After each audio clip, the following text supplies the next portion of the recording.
It gives me a great deal of pleasure to introduce Andrew today. I first met Andrew in 2010, and at the time I was frustrated by seeing lots of websites being produced that were to deliver online services that were kind of missing the mark, and they weren't really usable.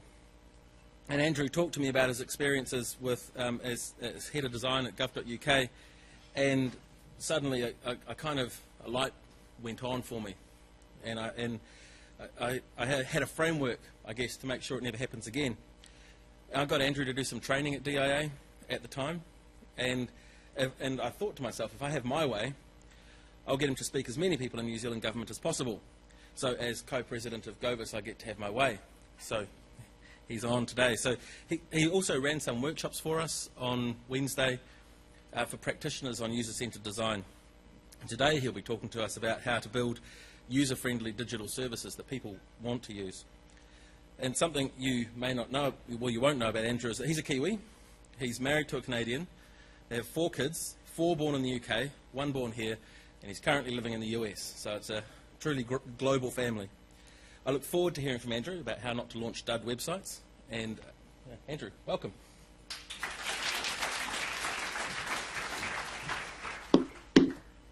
Thank you. Is this working? I wasn't with Gov UK, I was with the predecessor, DirectGov, and the role there was leading service design. It was interesting because it was more inheriting a whole lot of services that had been designed and then figuring out what to do with them. Hopefully we're working. Okay. Can I just have a show of hands? Who here is involved in designing services right now, whether it's fixing existing ones or building new ones? Can you raise high, just so I can get an idea of the ratio? Okay. Okay, cool. This is Steve Krug is an American guy who is quite famous for really pushing the idea of discount usability testing. The academics poo-poo him. I commissioned a study when I was at DirectGov using the University of York.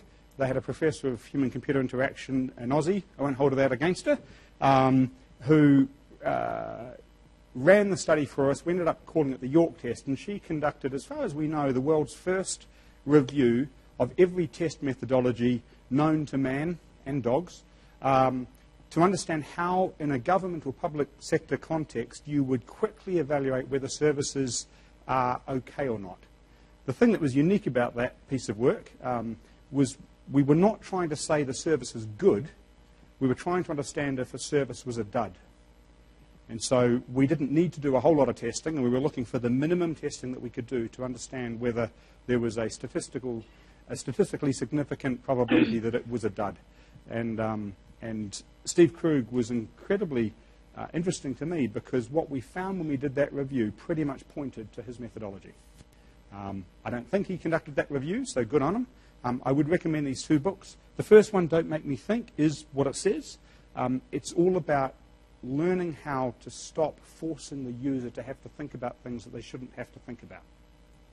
The second one is about how to do usability testing. And after the session, you may want to go and buy that. Okay, a little bit of background. I am a Kiwi, went over to England in end of '99, worked with the RAC, so a bit like the AA, ended up being head of business development there and basically putting services online. Was then poached and worked for Norwich Union Aviva and ended up running their online channels. So across all of the brands, we had a lot of traffic going through it. My accountability was the user experience, but also the operations of the digital services. Started a business 7 years ago called DigitalWorks Europe. It started off as really a one-man consulting firm, and it's now growing. And our first contract was actually to DirectGov, who at the time we left had 28 million visits a month. And the role there was service design lead. I was hired by a Kiwi. There was only one person looking at all of services in DirectGov at the time. Her name was Charlotte Walsh, currently I think head of user experience for Barclays. And she hired me in and then promptly left. So I was left kind of holding it. And it was a hell of a lesson, and this is what I'm going to be unpacking for you today. I signed at the time a confidentiality clause, so I won't be sharing, I will be sharing facts and figures, but you won't be able to know who those facts and figures apply to. So if I drop anything, then whoops, that's a mistake. 3 years ago, we opened Digital Works Pacific, which really is just a company. We're doing the work from overseas at the moment, and we're starting to work both in public and private sector here. So that's a little bit of who I am. I've got a lot of scars on my back, not literal, but from failing and screwing up in the digital space, and also have a number of successes. And so I speak to you from experience, and my hope for today is that I can share some of the experiences that we've learned in England, but I've seen clients experience in the States and here in New Zealand, and that in New Zealand you would be able to go and build some services on the shoulders of what's been learned elsewhere rather than having to learn the same lessons all over again. That would be my goal for this. So, the goal for building web services is not to build them. That's not the goal. The goal is to get to a point where people use them. It's really, really easy to completely lose sight of that. Very easy. To use them also isn't quite the point. They've got to use them successfully. In England, we use the phrase, I'm not sure if you use it here, avoidable contact. Avoidable contact is when somebody contacts an organisation, and from an organisational point of view, that was avoidable. I.e., had we handled them better beforehand, they wouldn't have contacted us. In the UK, as of about 4 years ago, one department alone receives 300,000 calls a day, which are avoidable. 300,000 phone calls a day, which are avoidable. So the objective in the UK was to build digital services that would reduce the avoidable contact by 50%. And that was the remit that I walked into service design at DirectGov with. The challenge was that very few people realized that the point of building a service is to make it so that people don't contact you afterwards. The point of building it is to be able to use it successfully and go, if I was doing it all over again, I would. That's the point.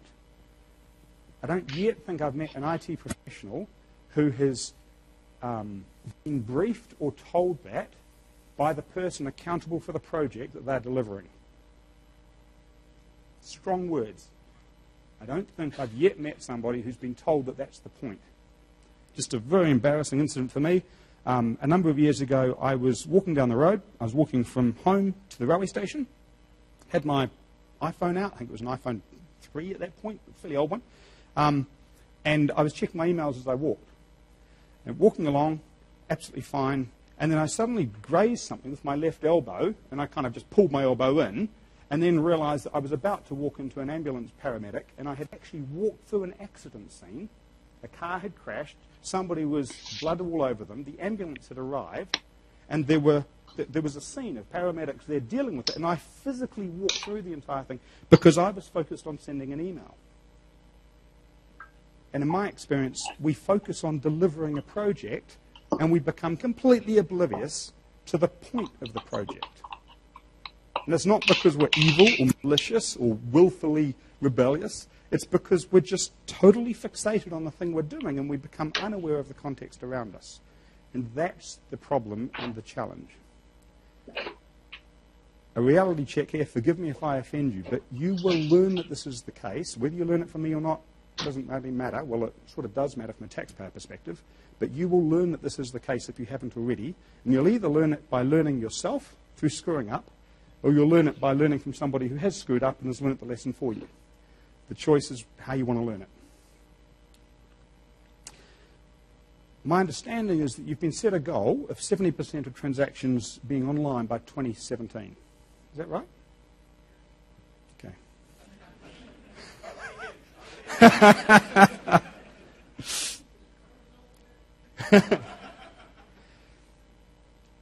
Forgive me if this next slide seems a little noddyish. But it took me a couple of years of being in service design before I realized it.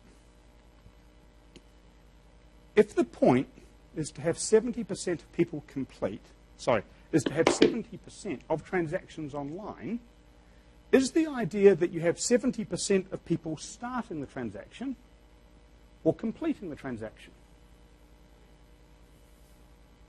How many of you have a business case that actually says the objective of this product or this project is to have 70% successful completions? Does anyone have a business case that says that? Does anyone have a business case that doesn't even refer to 70%?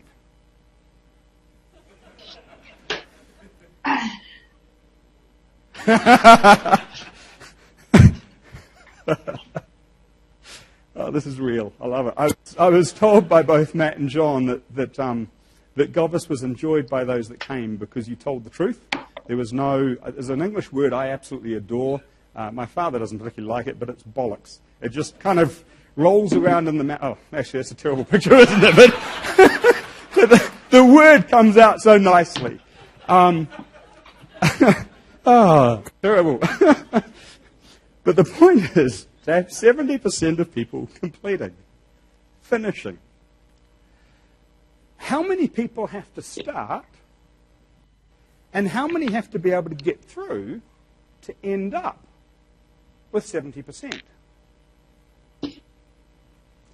This is a really, really sobering question. It's seriously sobering. If the idea is to have 70% of people complete, and if 80% of all those who start completed successfully, just as a point of reference, Amazon's target is 80%.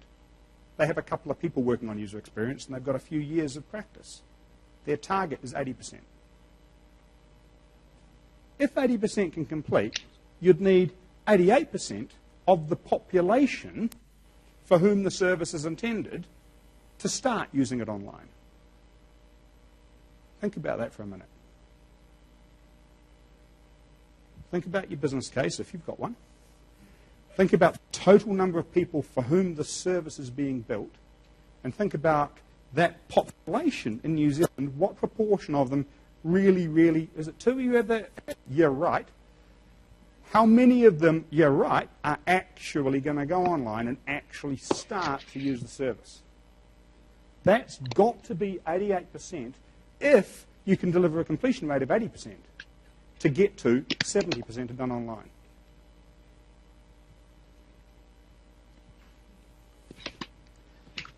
It'd be a lot easier just to have a perfect completion rate, and then you only need 70% of the population to get 70% of people using it. So maybe we should aim for that. The point of this is that you've got a start number, you've got a complete number, and those multiplied equal your take-up number.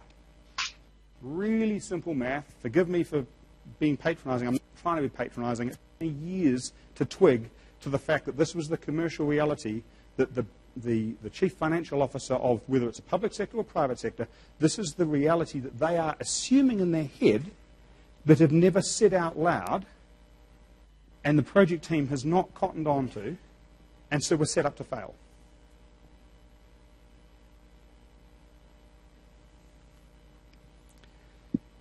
So on that cheery note, how do we get to 70%?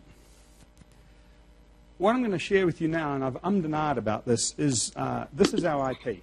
So we have spent some hundreds of thousands of dollars getting to this. It has taken a number of years.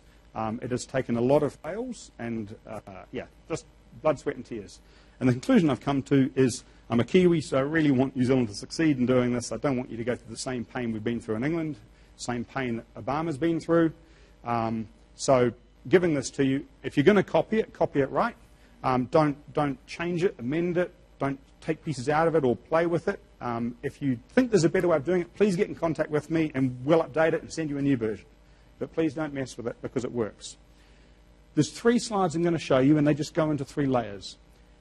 Building an online service is all about the people. This is really difficult. I don't know about you, but I'm not that people-orientated. I'm much more technology-orientated and process and getting all the stuff done. I'm not that good with the people side. So this is really difficult, having to kind of go and take the technology part, which is all very logical and sequential and safe, and suddenly we've got to deal with people who are messy and chaotic and all over the place. But actually, if we're going to succeed, we've got to deal with the people, and that's really hard. So this is almost a slightly depressing slide from an IT perspective, because one has to focus on the fact that it's all about the people. The good news is there's some process stuff following. This is the anatomy of a digital service. The 7 parts. The 7 parts are in capitals. The grey bar that goes along the top is the part that the user experiences. We define a user as somebody who comes to use something, and a customer as somebody who's used it and would do so again. Now, they may be paying you money. They may simply be using something and it's free. A customer is defined as somebody who's partaking of what it is that you offer. Okay? So the point is for a user to become a customer. The objective, if you are building a service, is to convert, it's almost religious language, to convert a user into a customer, assuming they want to become one. You know, you've heard the story about the Boy Scout who helped the old lady across the road and they discovered she didn't want to cross the road. We're not trying to turn a user into a customer who doesn't want to be a customer, because actually what we have isn't what they're after. But those who are, our job is to convert them. It is to get them through, and we have failed if we don't. So the journey that they go through comprises a trigger. The trigger is the last thing that occurred before they began to engage with whatever your service is. Okay? The reason the trigger is important is it tells you how motivated they are. A little bit cliche, but if your trigger is a letter from the tax department saying that we're going to fine you $200 if you don't submit this return, then you're highly motivated. You can have a really crappy experience, and you're going to work very hard to get through that experience so you don't get fined. If, on the other hand, you've been out for Sunday lunch with your nana, and she said, come on, you keep complaining about your job, go get a new one, then you're not very highly motivated, but you kind of have a sense of obligation because she's told you to, so maybe you go into a job site and you spend 1 minute looking at it, and then you get confused, so you give up. But in your mind, you can justify, well, at least I had a go. But you're not, no high motivation, therefore you're not going to persevere. So the trigger is important because it tells you how, or it tells you as a service designer how motivated the people are coming through it. So one's got to go and talk to whoever's accountable for communicating this thing to find out what the triggers are going to be. Are they going to pay for any triggers? Or is it going to be purely organic because there's no budget? And therefore, unless it's amazing, no one's ever going to know about it or find it or use it. So you need to understand what the triggers are. Search is how they find it. Typically, it's a search engine, whether it's Google, Yahoo, Bing, whatever. Sometimes it could be the classifieds. It could be an ad in a magazine. It's however the person locates where this thing is, whether that's in the digital world or in the physical world. Content, this is the fun part. If you take an online service, you've got content and transactions. Again, I'm being slightly trite here. The content is something where you aren't able to talk to it. Well, you can, but it isn't going to say anything back. You can't communicate anything to it. So it's words, pictures, media, it could be audio, video, whatever. But it's something that you consume. iPads used to be known as content consumption devices. That's changing. You can now start to do stuff on them, and you can do amazing creative things on them. But they were thought of as kind of content-rich, not that hot in transactions, but it was a fallacy. Anyway, so content is about what you receive or digest. The business knowledge, this yellow bit underneath it, is what the organization knows. And what typically happens, the organization will vomit everything it knows onto a bunch of web pages. And so the business knowledge and the content are the same. Have you ever found a site or an experience that's like that? Okay. There are some organizations who are incredibly protective and jealous over what they know, and they almost play a game which ticks off the user of, we're not going to tell you anything that you want to know, good luck finding it. Doesn't happen all that often, but it does happen. They're two extremes. The common one is to just vomit. The trick is to go and discover who your user is, and there's 3 things. What do they want to know? What do they need to know that they probably don't want to know? And what misconceptions are they laboring under that you need to pop? Classic one is student loans. Sometimes 18-year-olds think it's a grant, i.e. they don't have to pay it back. It's a good one to pop. Sometimes the political masters don't want to pop that one because they want more people going to university, but that's a whole other thing. So the content needs to be written in the context of knowing who the user is, so that when they come to it, they find what they need, they find what they want, and they learn, or their minds are changed about the stuff that they've got the wrong end of the stick about. That's the content part. The transaction is when they can now do something. So at a very simple level, they might type in a postcode, or they might type in everything to do with their tax, and they submit a tax return. Okay, so got a huge range of things in there. These are fun because there's 3 dimensions to it. The business process is kind of like the town planning. It's the person in the organisation or the function in the organisation who designs how the organisation handles a transaction. So it might be you need to give us this bit of information, this bit of information. We're going to go double check that bit of information, come back and validate with you. Then we're going to check that your identity is who you say it is before we let you do anything further. Once we know that you are who you say you are, then you can go and use it. That's a complicated one. But there's a business process, and in theory it's been designed. I'm sure you've never come across a situation where the systems have defined the business process. Does anyone? Where here's the business process, maybe someone's been able to afford having a couple of business analysts, and it's all beautifully laid out. And then, anybody from procurement here? And then procurement go off and say, well, Oracle has this package that's out of the box, and it's cheaper than the customizable version. But now they've got an out-of-the-box customizable version as well, but it's not as customizable as the non-out-of-the-box customizable version. So we can save money if we buy that. Why don't we do it? Okay, we now have that. Does it work? No. What's our alternative? Egg on face, admit, fess up, sort it out, or we'll make it work. Anybody been in those kinds of projects? And so you end up with a business process that was designed by Oracle. Not knocking Oracle, but they don't know your business. I'm sure that the Oracle service that would be appropriate for your business would be great for it, but the one out of the box probably isn't. Anyone remember that the point of this was the user becoming the customer? So we've currently talked about the business process and the systems.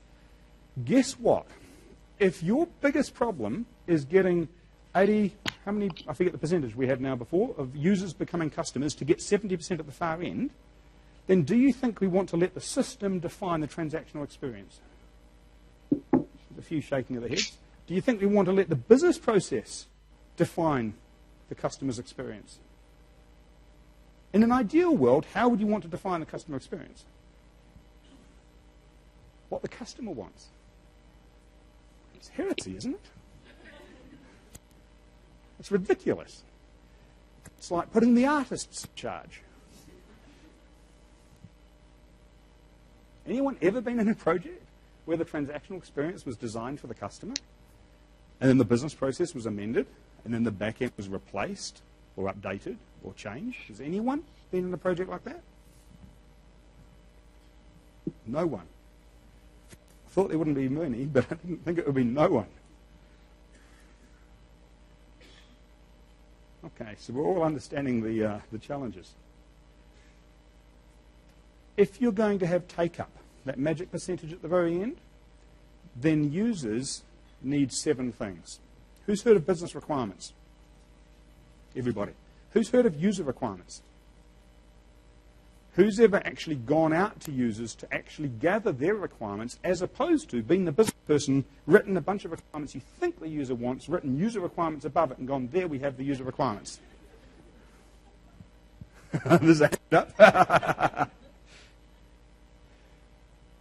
These are 7, it's taken a long time to learn these. These are 7 generic user requirements which are, I've not yet found a time where they have not been true.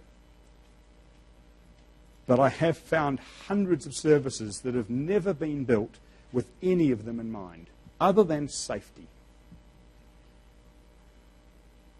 which is the user's word for security.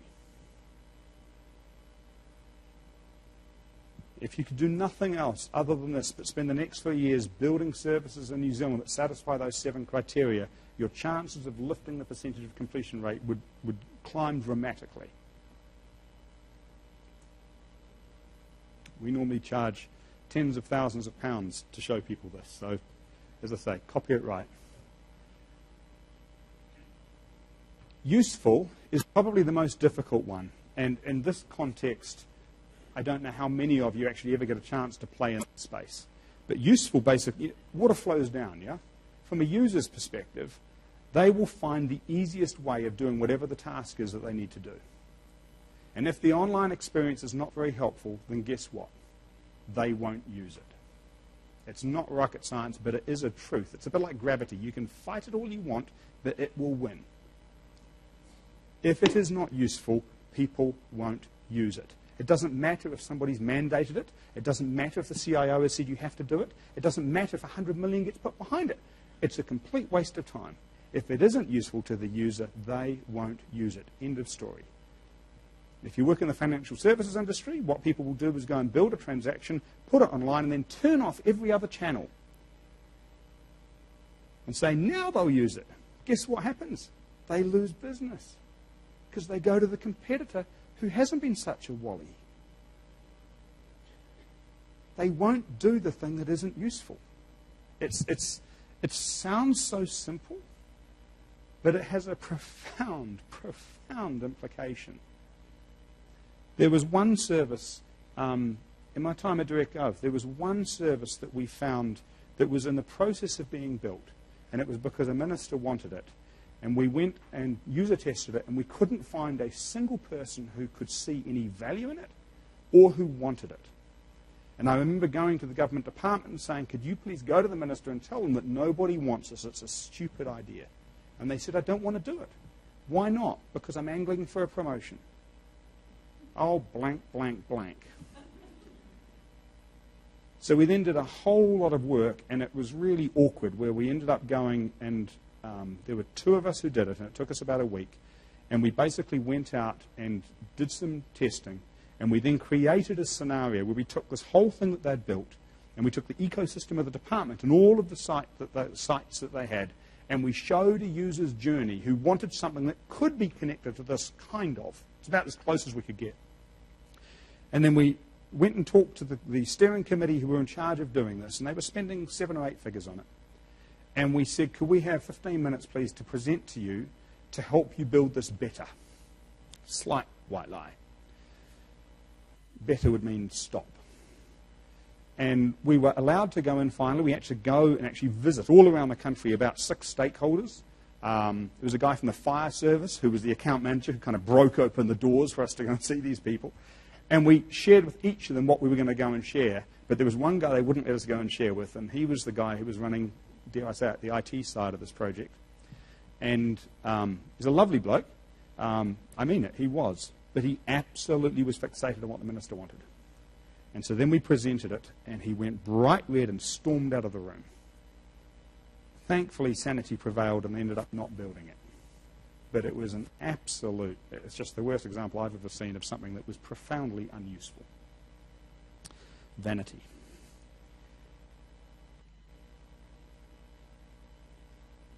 Findable, it's kind of obvious. It's got to be findable. It needs to be easy to use. Again, this is kind of obvious. But how many of you prioritize building something that's easy to use?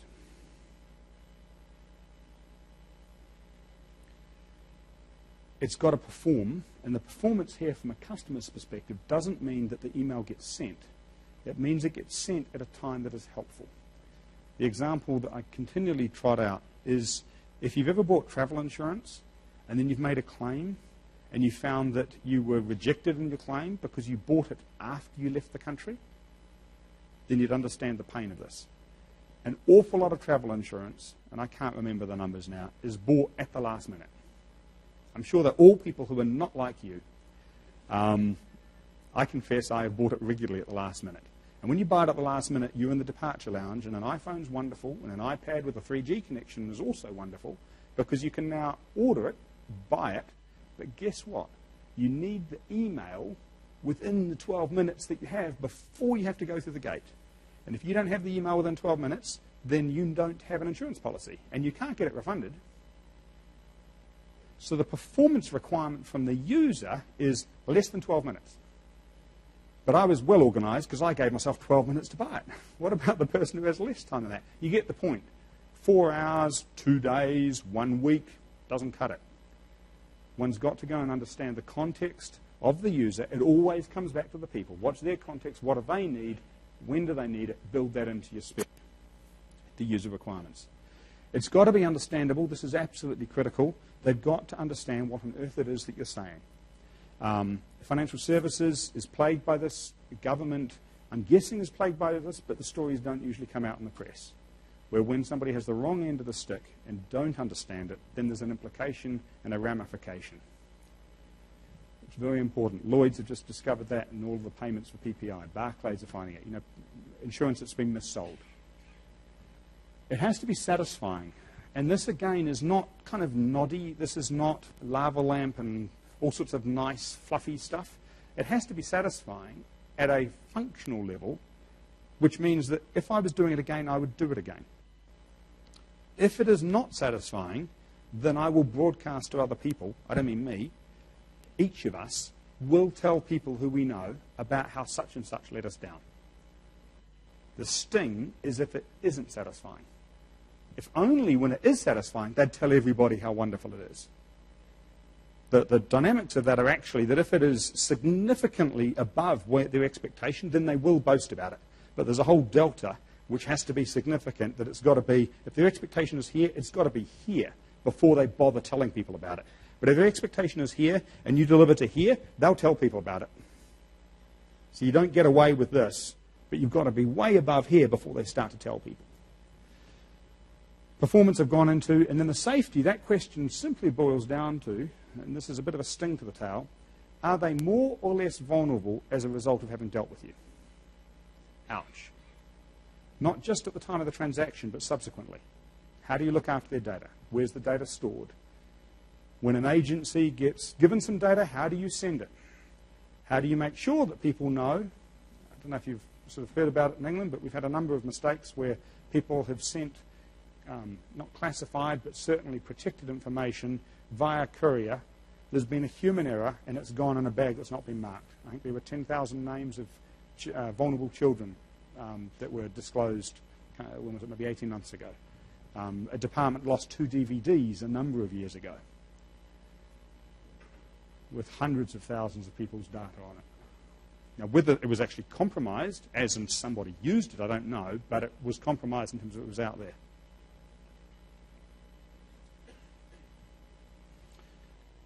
So, why? Because it's the taxpayers' money. This is a continuum that we ended up putting together for DirectGov. And I had always imagined this as being like a seesaw. You'd have one point in the middle. And it would either be a good service, in which case the good part would go down, or it would be a rubbish service, in which case the rubbish part would go down. But we discovered that there are 2 tipping points. I don't know if it's physically possible to have 2 tipping points, but there are effectively 2 tipping points. The lower one is the minimum acceptable standard. And the higher one is the one where it actually does what it was supposed to do. Now, perhaps in real life this shouldn't exist, but it does. To the left of the minimum acceptable is stuff which, frankly, isn't fit for human consumption. So what we mean by that is it's a service that should never have been put live, or something's happened to it and it shouldn't be live now. I don't know if you can think of any services like that in the Kiwi context. I'm trying to think of some I can tell you about. There's one, I'm going to have to be very oblique about this. There's one that I remember testing, and let's just put it this way. The people that it was for hadn't been designed for them, but the people that were supposed to be able to use it were the very people who couldn't use it.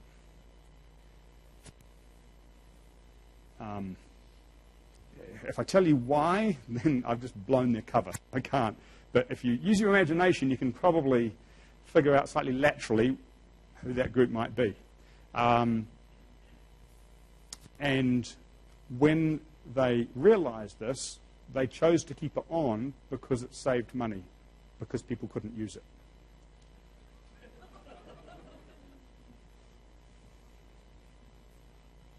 I hope I've kept that quiet enough. The middle category means that the thing works, but it doesn't realize any benefits. And most services are in this category. On the right is where it works and it does what it was supposed to do. It's actually useful. People can find it. They use it and go, hey, cool, it actually does what I need it to do. And I'm slightly shocked. I'm going to tell people because their expectation was maybe here and it's up here. And from a chief financial officer perspective, actually we get the money that we hope to get because it did what it was supposed to do. We've reduced avoidable contact. People aren't phoning us afterwards and, hey, everyone throws a party. This is where we ought to be living. But we're not. So the question that I would ask you is, where is the service that you're designing, or where is the service that you're responsible for, or where are the services that are in the domain that you have some influence over? With the framework, you've now got a way of measuring, or beginning at least to assess, how it does on this continuum. What we need is a method where what the organisation or the business needs, and what the user needs, and what we can physically deliver all get put in the blender and commonly satisfied. That's what we need. And then we also need to know that they all will be satisfied before we commit to the point of no return. Ideally, before we commit to the full expenditure of building this thing. That's what we need. Has anybody ever heard of anything like that? Well, the good news is the military have been doing it for dozens of years, and civil engineers have been doing it for dozens of years. Imagine what would happen if you had a bridge that had never been stress tested before people started driving on it. It does very rarely happen. I was seeing a car park once in Christchurch that was being built, and I think it was the second level had physically collapsed. I'm guessing that civil engineer was perhaps a student. But in civil engineering and in the military, this is common practice. It absolutely isn't common practice in digital. But in the public sector particularly, and for any organisation who are doing transformational work where there's a large expenditure, we can't afford not to adopt this method. Okay. We have somebody from Kapiti calling. And how do I pull this away?